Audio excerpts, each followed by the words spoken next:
చందు వాళ్ళ సొంత చెల్లి ఉంది, ఒకసారి మాట్లాడదాం. చందు ఎప్పుడు మాట్లాడినమ్మా చివరి? లాస్ట్ 9:38కి పొద్దున మాట్లాడానండి నిన్న. అంతే, లక్కడి కపుల్కి వెళ్తున్నాను, పవిత్ర వాళ్ళ ఇన్సూరెన్స్ అదే పిల్లలకి లైఫ్ ఇన్సూరెన్స్ ఏదో చేపిస్తాను వెళ్ళినాడు. పని అయిపోయినాక వస్తా అన్నాడు. రా అన్న తినడానికి అన్న. మళ్ళీ కాల్ చేస్తే లిఫ్ట్ చేయలేదండి. ఇక ఫ్రెండ్స్కి అందరికీ చెప్పి పంపించినాము. ఇంకా లాస్ట్కి ఒకసారి మణికొండలో ట్రై చేద్దాం, అక్కడ ఉంటాడేమో అనుకున్నాము. మణికొండలో చూస్తే వరకు ఉన్నాడు, లోపల నుంచి గొల్లం పెట్టుకున్నాడు, డోర్ తీయట్లేదంట. అయితే డోర్ అలా కొట్టేసి లోపలికి వెళ్ళేసరికి సూసైడ్ చేసేసుకున్నాడు. ఆయన ఎప్పుడు చేసుకున్నాడో మీ పిల్లలు వెళ్ళేసరికి 5 అయింది. మళ్ళీ ఇక్కడ మాకు కాల్ చేసేసరికి 7 అయిపోయింది. అప్పటికి బాడీ టైట్ అయిపోయిందంట.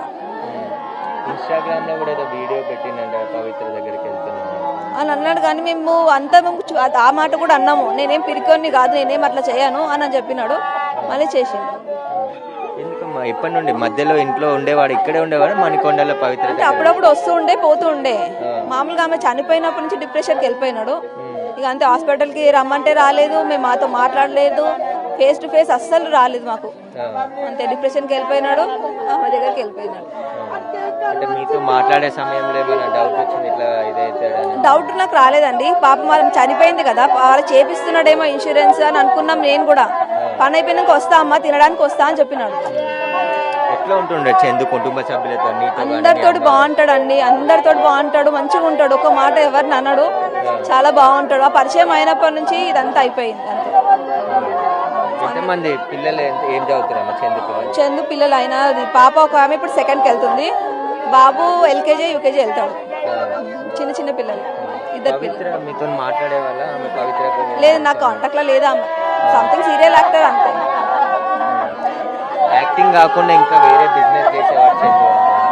ఆయన ముందు రియల్ ఎస్టేట్, అది ఏమంటారు, సాఫ్ట్వేర్ లో చేసేవాడు. ఆయన ఫుట్బాల్ ప్లేయర్, ఆయనకు మంచి లైఫ్ ఉండే, మొత్తం స్పాయిల్ చేసుకున్నాడు. మంచి సీరియల్స్ వస్తున్నాయి, స్పాయిల్ చేసుకున్నాడు. అందరితోటి మంచిగా ఉంటాడు, ఫ్రెండ్స్ తోటి కూడా చాలా మంచిగా ఉంటాడు. ఫ్రెండ్స్ కి ధైర్యం చెప్తాడు ఆయన. కానీ ఆయన ఇట్లా చేస్తుంటే అసలు ఇప్పటికీ నమ్మబుద్ధి అయితే లేదు. ఆయన సూసైడ్ చేసుకున్నాడు అంటే, పక్కన ఎవరో సూసైడ్ చేసుకుంటే ఆయన బెదిరించి గుంజినాడు. కానీ ఇప్పుడు ఈయన సూసైడ్ చేసుకుంటే అసలు నమ్మబుద్ధి అయితే లేదు. చాలా ధైర్యం ఉంటది, కానీ అది ఏమో దేవుడు అట్లా చేస్తున్నాడు అనుకుంటా మాకు.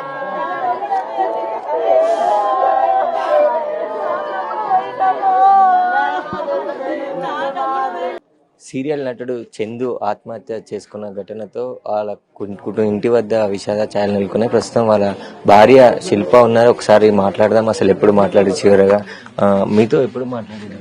ఇప్పటి నుండి అంటే పర్సనల్ కాల్ ఏం జరగలేదు మా ఇద్దరి మధ్యలో కన్వర్సేషన్. తను పాప కోసమని గోల్డ్ అది ఏమంటారు, ఇప్పుడు మనకి స్కీమ్స్ ఉంటాయి కదా, అవి కట్టడానికి అనేసి కట్టాడనమాట. అది కంప్లీట్ అయిపోయింది.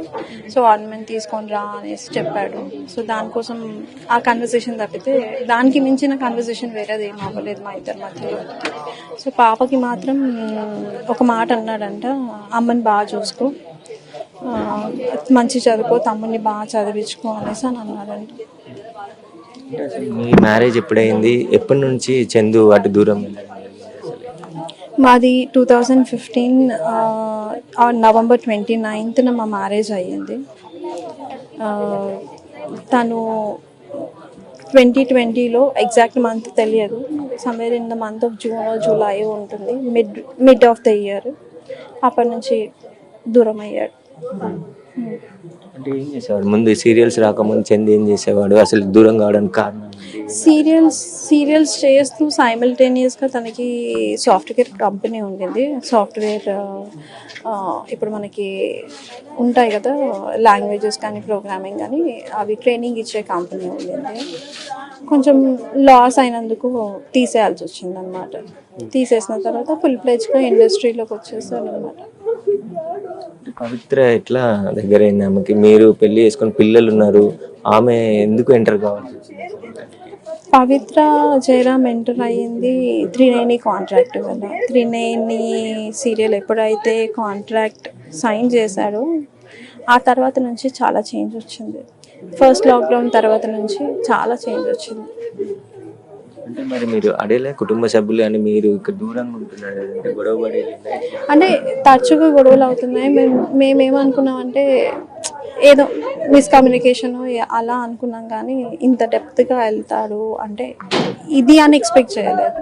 ఇది అన్ఎక్స్పెక్టెడ్. అంతలోపు మాకు తెలిసేలోపు అన్ఎక్స్పెక్టెడ్ అంటే మా మదర్ పాస్ అవే అయింది December 2019లో 21st. నేను అందులో నుంచి డిప్రెషన్లో నుంచి బయటికి రావడానికి నాకు ఆల్మోస్ట్ 2 years పట్టింది. అందులోనే ఇది ట్రావెల్ అయినారు వీళ్ళిద్దరు. సో నాకు తెలిసేసరికి ఆల్మోస్ట్ అంతా జరిగిపోయింది. సో అలా అన్నమాట. మీరు ఎప్పుడైనా మాట్లాడడం కానీ ఇంట్లో వాళ్ళు మాట్లాడడం కానీ జరగలేదు అసలు ఇట్లా? నేనే మాట్లాడాను తనతో, ఏదున్నా నేనే డీల్ చేశాను. అటు పవిత్రతో అయినా కానీ ఇతనితో అయినా నేను మాట్లాడాను. మాట్లాడితే అదే తను నాకు కావాలి అనేసి అన్నాను. అలా ఎలా కుదరదు కదా అది అనేసి అని అన్నాను. లేదు కావాలి అది అనేసి అని అన్నాడు. మళ్ళీ పిల్లలు ఎలా, ఆ డిస్కషన్ జరిగింది. బట్ తన ఇంట్రెస్ట్ మొత్తం అక్కడ ఉండింది. పోనీలే ఎక్కడో ఒక చోట ఫాదర్ అన్న ఉంటాడు కదా పిల్లలకి అని అనుకున్నాను. ఆల్ ఆఫ్ సడన్ ఈ యాక్సిడెంట్ అవ్వడము, మేబీ తను పోయింది కదా మా కోసం పిల్లల కోసం వస్తాడు, ఇన్ని రోజులు సఫర్ అయిన పెయిన్ మొత్తం పోయింది, కొంచెం డిప్రెషన్ ఉంటుంది, ఆ డిప్రెషన్లో నుంచి బయటికి వచ్చాక మళ్ళీ మాతో కలిసిపోతాడు, ముందట్లా మా లైఫ్ ఉంటుందని ఎక్స్పెక్ట్ చేశాను. కానీ ఇలా జరుగుతుందని ఎప్పుడు ఎక్స్పెక్ట్ చేయలేదు. అంటే కొంతమందితో వాట్సాప్ చాటింగ్ చేసిండు, మాట్లాడడం, కొంత వేరే వాళ్ళ ఫ్రెండ్స్తో ఇట్లా వాట్సాప్ చాటింగ్ చేసి ఇట్లా చనిపోతాం. మీ కుటుంబ సభ్యులకి ఏమైనా అట్లా ఫోన్ చేయడం కానీ అట్లా చేశారా? లేదు, యాక్చువల్గా నేను ఇన్స్టాగ్రామ్లో చూశాను. అంటే పవి 2 days వెయిట్ చేయి నేను వచ్చేస్తున్నాను నీకోసం అని, అంతే తప్పితే లేదు. సో అది చూసిన తర్వాత ఫ్యామిలీ మెంబర్స్తో కూర్చోబెట్టి మాట్లాడిపిస్తే నేను అంత పిరికోండి కాదు, నేను ఆ పిల్లల కోసం బతుకుతా అనేసి అని అన్నాడు. అంతే. మీకు ఎప్పుడు చెప్పారు ఇట్లా చనిపోయింది అని చెప్పేసి? మీకు ఎట్లా అంటే మేము యాక్చువల్గా ట్రై చేస్తున్నాం, నిన్న మార్నింగ్ నుంచి ట్రై చేస్తున్నాం అన్నమాట. మేమే పంపించాము బాబుని, అంటే ఫ్రెండ్ వాళ్ళ బ్రదర్ని పంపించాము. అక్కడ వెళ్ళి చూసేసరికి హ్యాంగ్ చేసుకొని ఉన్నారంట. అంటే ఎక్స్పెక్ట్ చేయలేదు, ఎందుకంటే రాగానే పవిత్ర జయరాం ఫ్యూనరల్ అవ్వగానే ఇమీడియట్గా తన లగేజ్ మొత్తం తీసుకొచ్చేసారన్నమాట. సో లగేజ్ తీసుకొచ్చినాక తను వెళ్తాడు అన్నది ఎక్స్పెక్ట్ చేయలేం కదా. బట్ ఈ సాఫ్ట్వేర్ కంపెనీకి సంబంధించిన దాంట్లో ఏమైనా పవిత్ర వివాదం జరిగిందా, గొడవలు జరిగిందా మధ్యలో? లేదు, అలాంటివి ఏం లేదు, నాకు తెలిసి అయితే లేదు. ఈ సాఫ్ట్వేర్ కంపెనీ అన్నది బ్యాక్ 2015 ఆ టైం. సో రీసెంట్ కాదు. ఎంతమంది పిల్లలు మీకు? ఇద్దరు పిల్లలను చూపించి, పాప 3rd standard, బాబు LKG. పాప 8 years, బాబు 4 years. అంటే ఈ మధ్య దీనికి సంబంధించి ఇన్సిడెంట్ అయిన తర్వాత పిల్లల కోసం కానీ ఇక్కడ ఉన్న వాళ్ళ తల్లిదండ్రుల కోసం రావడం జరిగింది. అసలు మాట్లాడే ప్రయత్నం చేశాము. యాక్చువల్గా మదర్ చాలా ట్రై చేసింది, వదిలిపెట్టేసే వచ్చేసి నాన్న పిల్లల కోసం అన్న, పిల్లల మొహం చూడు అది అనేసి అని అంటే ఆ మాట అన్నందుకు మదర్తో కూడా మాట్లాడట్లేదు. ఇక్కడికే అంత్యక్రియలు చేస్తారమ్మా? ఇక్కడ నుంచి స్టార్ట్ అవుతుంది. మీరేం చెప్పాల్సుకున్నారు అంటే ఇలాంటి సంబంధాల వల్ల కుటుంబాలకు? యాక్చువల్గా ఎప్పుడైతే అడల్టరీ లీగలైజ్ అయ్యిందో అప్పటి నుంచి చాలామంది ఫ్యామిలీస్ చాలా డిస్టర్బ్ అయ్యాయి. మేబీ